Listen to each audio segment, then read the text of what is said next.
बचपन से भगवान के मार्ग में, तो पूर्व का जो पाप कर्म है जिसे प्रारब्ध कहते हैं उसे भोगना पड़ता है। बड़े बड़े संतों को भोगना पड़ता है। रामकृष्ण परमहंस जी के गले में कैंसर था, भाई जी हनुमान प्रसाद पोद्दार जी के उदर में कैंसर था, बड़े बड़े सिद्धों को, भीष्म जी बाल ब्रह्मचारी भगवान के महान भक्त 6 महीना बाणों की सैया पर तड़प तड़प करके व्यतीत किया और फिर प्राण त्यागे। आप समझ पा रहे हो, जो हमारे पूर्व जन्म के पाप कर्म है, भक्ति उनको सहने की सामर्थ्य देती है। जबकि अर्जुन जैसा भक्त कौन होगा, फिर भी उन्हें कष्ट उठाना पड़ा। भगवान राम तो स्वयं भगवान थे, 14 साल का कष्ट। माता सीता तो साक्षात लक्ष्मी थी, फिर भी दर दर की ठोकर जंगल में लकड़ियां काट काट के बच्चों का लव कुश का लालन पालन किया। कर्म तो हमें भोगनी है, हमें भी भोगना है, आपको भी भोगना है। इसने भी इस पॉइंट पर क्या कहा है कि परमात्मा निराकार है और परमात्मा साधक के पाप नाश नहीं करता।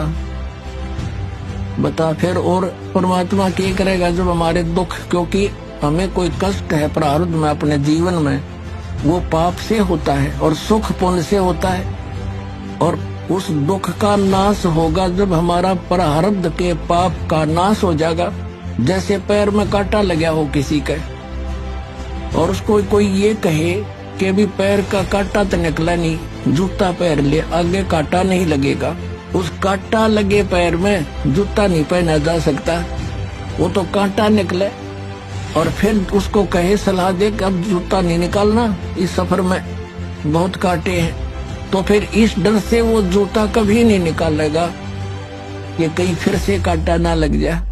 तो पुण्यात्माओं, किसी के कोई कष्ट है शरीर में है या संसारी कोई दुख है, कोई हानि हो रही है, कोई कर्जा हो गया है, तो उससे दुखी है वो। और कोई ये कहे कि तू तेरा प्रारब्ध तो भोगना ही पड़ेगा, तुझे भक्ति कर ले। अब बता, दुखी आदमी भक्ति कर सकता है? जिसने देना हो 2 लाख रुपया कर्जा खड़ा दिखाई दे, वो कर्जे वाला। और भी कोई सिर में दर्द हो, पेट में दर्द हो, वो कैसे भक्ति करेगा? तो पहले वो कांटा निकला पाप कर्म का, तब सुख हो।